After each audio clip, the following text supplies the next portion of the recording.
fall, because the cost of fossil fuels rises up those curves that you were seeing. And if we stop using fossil fuels to the same extent, you can expect the price to come down. And indeed, we saw that very clearly in the recession after 2009. So in a way, renewables are having to run harder and harder just to keep up, because the more people go for renewables, the softer will become the oil price, which means that the comparison of the relative prices between them is going to change.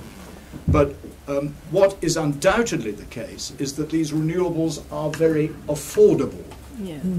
And there's absolutely no reason why, therefore, countries which have good renewable endowments, in the UK obviously it's not sun, but it's very much wind, why they should not be installing these instead of fossil fuels. And obviously what an economist like me would be interested in is seeing a global carbon price, because that would then compensate for the falling price of fossil fuels and would ensure that the fossil fuel majors and fossil fuel consumers start paying the real costs of the fossil fuels they're using, which, as you can see from the previous presentation, are very great and very much, and we simply have to stop using the atmosphere as an open sewer for our carbon emissions.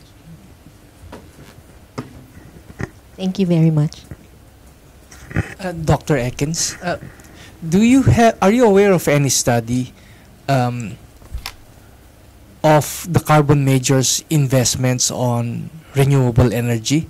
And could you provide us more or less an idea of what % of their capital investments go into renewable energy research? Well, I can't give you accurate numbers off the top of my head, I'm afraid, but I know it's very small. The two oil majors, at least, who make the most noise about this are Shell and BP, and they have a sophisticated public relations operation to the effect that they're going to, over time, move towards renewables, but they are doing so at an incredibly slow rate, and the proportion of their investments in renewables is tiny. By tiny, what do I mean? I mean certainly less than 10%. So that whether it's 5% or 3% or whatever, but it's certainly less than 10%. And that's not entirely their fault. I remember very clearly 15 years ago, both Shell and BP, you remember the big branding of BP, that it was going to go beyond petroleum. The current chairman there was very keen to have that kind of transition. But frankly, governments didn't step up to the plate, and companies have to make profits. And so if BP had stayed on that track, they would have lost even more money than they did, compared to a company like Exxon, which has never shown the slightest interest in renewables or moving away from fossil fuels at all. So while I think Shell and BP don't invest anything like enough in renewables, at least they invest something in renewables, and they recognize the reality of climate change and that they need to move away from fossil fuels. That is not true for all the oil majors, and I would single out Exxon as an example of that. And as a follow-up question to that, do you have an idea of how, in terms of percentage, how much more they're investing in continued fossil fuel exploration or exploitation? I'm not really the right person to ask that. Again, I haven't got numbers off the top of my head, but it's certainly billions. I would be pretty confident it's tens of billions, and it may even be hundreds of billions. Some of that is absolutely necessary because oil fields deplete, and obviously if they were not to invest anything in fossil fuels before we have electric vehicles, for example, on a wide scale, the world would simply grind to a halt, because we are completely dependent on oil for our transport system globally. So some investment is definitely necessary, but the investment that I'm particularly critical of is the investment in new exploration and discovery, because that we know about plenty of reserves that we can't afford to burn, and discovering more of them will simply mean that those choices become more difficult for the countries that are concerned. Final question. When will it make economic sense for these major carbon fuel producers to shift to renewable energy?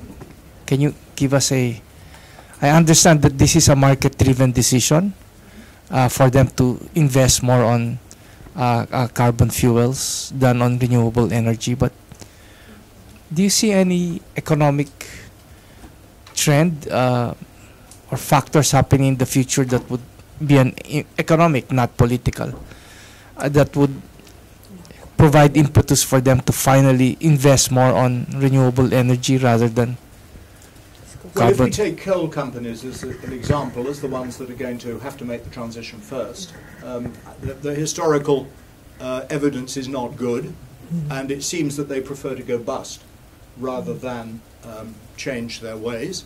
It's very difficult for a fossil fuel company to make that transition. The skills are completely different. The skills, and these are very highly capitalized, very capital intensive, very skilled engineering firms in terms of extracting substances from the earth, and that is completely different to doing photovoltaics or wind. Some companies do it. You'll be aware that there was the Danish Oil and Natural Gas Corporation called DONG that has given up oil and natural gas now entirely and is one of the biggest offshore wind installers in the UK, and they've even changed their name to Ørsted. So DONG was clearly not relevant when they're not doing any oil and natural gas before. So it is possible to do that, but DONG was not exactly an oil major, and it was largely a state-owned company as well. So it presumably was a bit easier for it to do that. And it was in a country that had very significant expertise in wind power, which it was able to build up. So we can see that those transitions can happen, but it is extremely challenging. And it's notable to me that BP in 15, 20 years ago, when it went into solar panels in quite a serious way, so BP Solar was a significant company, it lost a very great deal of money, partly because it was too early. Solar panels were still not as cheap as they are now, but partly it's just a different business, and it was a business that I don't think they were particularly good at. So, yeah, these transitions for corporations are very difficult, and I think a large number of them will probably go bust rather than make that transition if the world is serious about 2 degrees.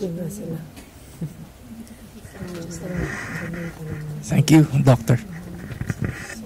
Just as a follow-up, I just wanted to find out your thoughts about state responsibilities, or what roles do states can perform so that we can move and transition towards renewables, and then maybe just talk about some more about the global carbon price.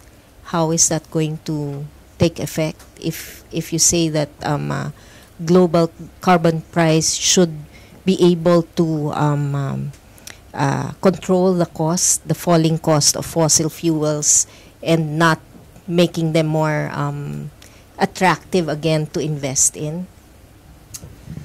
Yeah, I mean, on state responsibility, I'm an economist and not a lawyer, so, but obviously states are supposed to be looking after the welfare of their citizens, and they're supposed, I would argue, to look after the welfare of future generations of citizens as well as current generations. Although actually the future generation arguments in terms of climate change are becoming less and less relevant because the current generation is being hit very hard by climate change. Climate change is about as difficult a political problem as it would have been possible to imagine for states to deal with, because it's what economists call an aggregate public good problem. That's to say, in order to make an impact on the issue, you've got to have most states cooperating. That was the enormous importance of Paris, the Paris conference, as opposed to the Copenhagen conference, that states, the major states, expressed the desire to cooperate on this issue. There's absolutely nothing any individual state can do on this by itself. Even the United States, if it had a president that was keen on doing something on climate change, which of course we know it doesn't at the moment, even China, the two biggest emitters, could not address this issue by themselves. So the single most important thing that brought the Paris Agreement together was when the US president and the Chinese president shook hands on the subject and said, we're going to cooperate on this. And then, of course, the European Union is important. And then you've got a whole range of other countries that need to cooperate. Brazil, South Africa, Indonesia, India, the other big countries. It's impossible for a country even like the UK or like the Philippines to address this issue by themselves. We all need to do something, but the incentives for us to what's called free ride, to hope someone else does something while we don't have to do anything and therefore get competitive advantage for our businesses, the incentives for that are very great. As we know, the Paris Agreement was an enormously important agreement, but we also know that states are not yet committing to anything like enough emission reduction to keep us within 2 degrees, let alone 1.5 degrees. As an economist on the carbon price point, I'm always very surprised that people say that this is so unbelievably difficult, because I've spent much of my academic life studying environmental taxation in various forms, and actually it's a no-brainer. No one would be saying, at least I wouldn't be suggesting, that countries should charge a global carbon price and then put all the money into some kind of big global pot, because obviously politically that would be very difficult. But for there to be a carbon price which countries then keep the revenues themselves to use for their own purposes, all governments need revenue. Most governments tax employment in order to get revenue, which is economically a very suboptimal thing to do, because employment is a good thing, you're making it more expensive, therefore you reduce the quantity of employment that employers want to offer. Taxing carbon instead, or enabling therefore you to have lower employment taxes, would make an enormous amount of economic sense, and I've done a lot of modelling around that particular proposition. So I find it hard to imagine really why countries find this so difficult.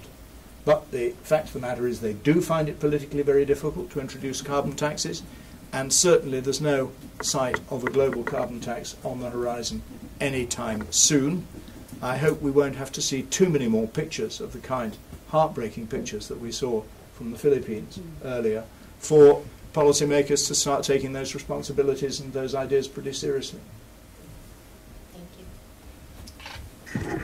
I have a follow-up question on carbon taxation. Carbon taxation is different from carbon fuel taxation. Am I correct, Dr. Ekins? Well, no. Carbon taxation is a tax levied on all fossil fuels in proportion to their carbon content. So oil, gas and coal are obviously the three important ones. They have different carbon contents per unit of energy, and so you would tax them at different rates per ton of fuel or per unit of energy, but you tax them at the same rate per unit of carbon that they emit when they are burnt. And why they are so convenient for countries, especially, if I may say so, developing countries, many of which don't have very well developed fiscal systems, is that oil, gas and coal normally enter the economy in a few dozen ways only. Big companies, either domestic companies or importing companies, bring this stuff in, and they are much, much easier to tax than normal citizens. And so taxing fossil fuels as soon as it comes out of the ground if you're a fossil fuel producer, or as soon as it comes into your territory if you're a fossil fuel importer, is a relatively easy thing to do, and there's quite a lot of experience in Europe actually of doing it, so we know it's a relatively easy thing to do. All it requires is the political will to do it. So we are already engaged. Most countries are already engaged in carbon taxation.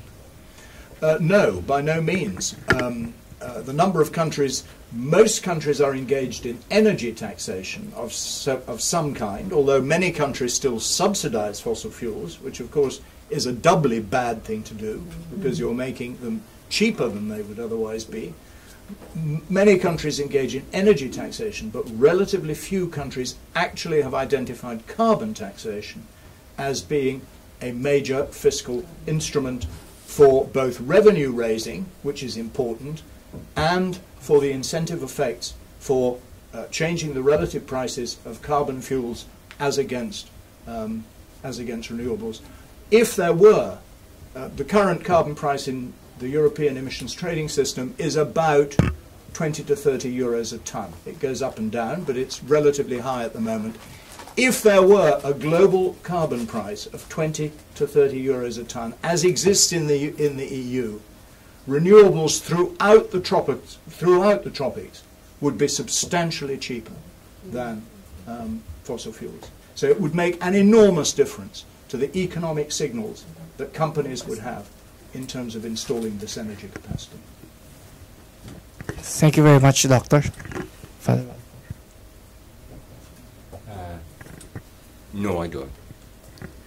All right. Thank you very much, counsels. Would you further examine your witness?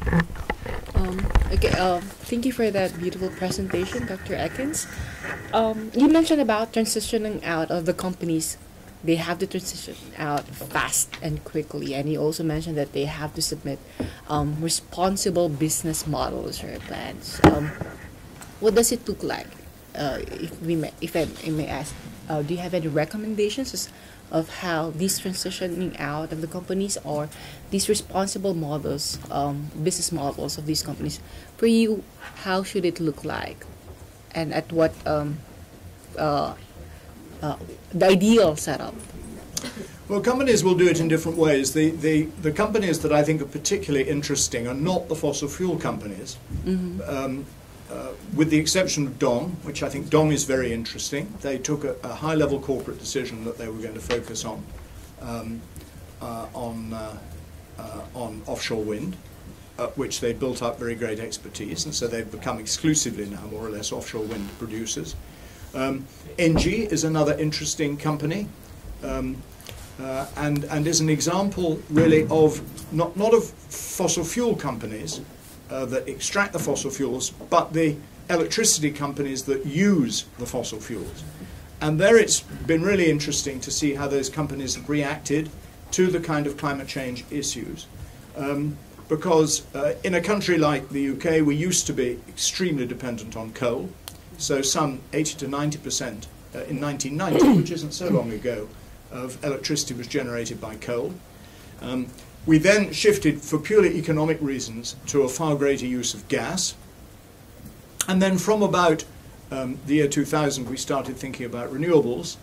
And the same companies that used to be very dependent on coal for their power production are now have a very significant renewables component, so that the UK is now generating about 30% of its electricity from renewables. So we've kind of seen how that transition takes place. Companies have done it in different ways. Some companies have sold off their coal and gas-fired power stations altogether. So Scottish Power was the most recent one that I saw that had done that. Some companies have split themselves into two. So they've taken one company that's doing renewable power generation, and the other company is sort of the legacy assets of their fossil fuels, and RWE and E.ON, the two big German companies, are examples of that. And one can imagine that they'll be trying to manage those legacy assets to get as much value out of them as possible before they finally lie down and die. And then the company will simply put all its emphasis and investment on its renewables company. And I guess it's that sort of model that you might expect the major fossil fuel companies to adopt, were they to become convinced, which they are not at the moment, that governments were going to stick to the 2 degrees. Because as soon as they became convinced of that, and as soon as governments were very clear that they took the 2 degrees seriously, these companies would shift much faster than they currently are. Thank you for that, Dr. Ekins. Just last one question. Your research is based on the premise that policymakers have generally agreed to the average global temperature rise caused by greenhouse gas emissions should not exceed the 2 degrees Celsius, as you reported. But in your statement, you also mentioned that a 1.5 degrees Celsius carbon budget is considerably low, below the 1,100 gigatons of carbon dioxide carbon budget used for the 2-degree scenario, results for which you already discussed. This means that keeping average global warming to 1.5 degrees would require considerable more fossil fuels to remain unburned than has been estimated. Can you please elaborate more on that? Because I understand that you will be conducting further research, or are you based on the 1.5 degree, or? Yes, we have already done that. Again, the climate, there's a certain amount of uncertainty as to what the 1.5 degree carbon budget is, but the numbers are around 600 instead of 1100. So it's not much more than half the current, the 2-degree carbon budget. So it makes a lot of difference in terms of fossil fuel use, and it's because of that that at the moment annual emissions are something like 40 gigatons of carbon. Well, if you multiply 40 times 12, you get 480, and that's close to the 1.5 degree carbon budget, which is why the IPCC report was about 12 years left at current levels of emissions. Okay, thank you. Yeah, that will be all for Dr. Ekins, commissioners. Thank you very much, Dr. Ekins. Before we proceed to our next resource person, we can take a 15-minute break because we skipped one witness and we have time for coffee. So we will be back to resume our session in my watch 11:15. Okay, thank you very much.